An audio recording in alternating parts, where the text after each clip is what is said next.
আসসালামু আলাইকুম। খুবই ইন্টারেস্টিং বিষয় এবার ভারতের নির্বাচনে ঘটেছে। এই নির্বাচনে মোদির অহংকার চূর্ণ হয়েছে। বিজেপির যেই স্বপ্ন ৪০০-র উপরে তাদের আসন হবে, সেটি তো ভঙ্গ হয়েছেই। সবচেয়ে বড় ধরা খেয়েছে বুথ ফেরত বিভিন্ন জরিপ প্রতিষ্ঠান। এবং ইন্টারেস্টিং একটি ঘটনাও ঘটেছে এটাকে কেন্দ্র করে। বুথ ফেরত জরিপ ভুল, টেলিভিশন অনুষ্ঠানে কাঁদলেন জরিপকারী প্রতিষ্ঠানের প্রধান। এটা একটা খুব ভালো। তো দেখেন, আমি একটি রিপোর্ট করেছিলাম এর আগে ভিডিও। সেখানে কিন্তু পশ্চিমবঙ্গের তৃণমূল মমতা বন্দ্যোপাধ্যায় বা মমতা ব্যানার্জি, তিনি কিন্তু একেবারে স্পষ্ট করে বলছেন যে এই জরিপের তথ্য ভুল ভুল ভুল। এইভাবে ৩-৪ বার তিনি খুব দৃঢ়তার সঙ্গে কনফিডেন্টলি তিনি বলেছিলেন। এবং ইন্টারেস্টিং ব্যাপার হচ্ছে যে আমার অনুষ্ঠানে মাসুদ কামাল এসেছিলেন, এই কথার পিঠে কথা অনুষ্ঠানে। তিনি বলছিলেন যে পশ্চিমবঙ্গের বা কলকাতার কিছু সাংবাদিকের সঙ্গে তার যেই সংযোগ আছে বা আলোচনা আছে, তাতে কিন্তু তারাও বলেছে যে না, তৃণমূল কংগ্রেস জিতবে। কিন্তু বুথ ফেরত জরিপে বলা হচ্ছিল যে সেখানে ১০-১২টা আসন পাবে হচ্ছে তৃণমূল, আর ৩০-৩২টা পাবে হচ্ছে কে কারা, সেটা হচ্ছে বিজেপি।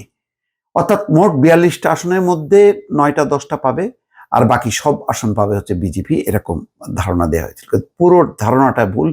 এমনকি যেই হারে তারা বলছিল যে একেবারে তারা ৩৯০, ৭০, ৯৫ বা ৪০০ মতন যাবে, কেউ কেউ বলছিল, সেটাও ভুল প্রমাণিত হয়েছে। এখন কোন রকম তারা জোটগতভাবে একটা সংখ্যাগরিষ্ঠ আসন নিয়ে তাদেরকে ক্ষমতা আসতে হবে।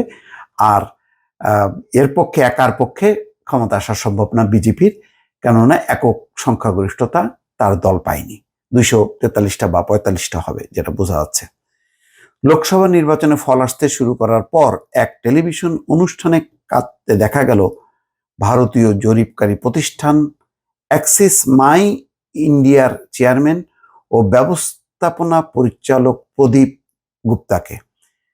তার প্রতিষ্ঠানের করা বুথ ফেরত জরিপে ইঙ্গিত দেওয়া হয়েছিল বিজেপি আবারও নিরঙ্কুশ সংখ্যাগরিষ্ঠতা নিয়ে ক্ষমতায় আসবে। কিন্তু ভোটের ফলে দেখা যাচ্ছে বিজেপি এবার একক সংখ্যাগরিষ্ঠতা পাচ্ছে না। নির্বাচনের ফলাফল সরাসরি সম্প্রচার নিয়ে ইন্ডিয়া টুডে এক অনুষ্ঠানে অতিথি হিসেবে আমন্ত্রণ জানানো হয়েছিল প্রদীপ গুপ্তাকে। সরাসরি সম্প্রচারিত অনুষ্ঠানের এক পর্যায়ে তিনি কান্না শুরু করেন। এ সময় অনুষ্ঠানের উপস্থাপককে তাকে সান্ত্বনা দিতে দেখা যায়। এই ঘটনার একটি ভিডিও চিত্র সামাজিক যোগাযোগ মাধ্যমগুলোতে ছড়িয়ে পড়েছে।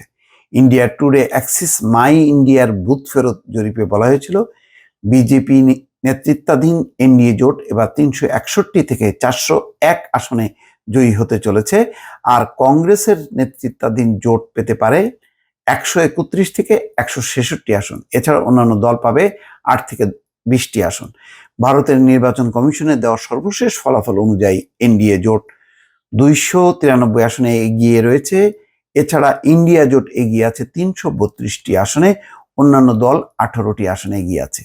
ভোট গণনা শুরুর আগেই গতকাল সোমবার প্রদীপ গুপ্তা বার্তা সংস্থা ANI-কে বলেন, টানা ১০ বছর ধরে বুথ ফেরত জরিপ করছে অ্যাক্সিস মাই ইন্ডিয়া। আমরা ৬৯টি নির্বাচন নিয়ে বুথ ফেরত জরিপ করেছি। এর মধ্যে ২টি লোকসভা নির্বাচন হয়েছে। এর মধ্যে ৬৫ বার আমাদের পূর্বাভাস সঠিক হয়েছে। যারা বিশ্বাসযোগ্যতা নিয়ে প্রশ্ন তুলছেন তাদের বলবো, একবার আমাদের অতীত ইতিহাস দেখুন।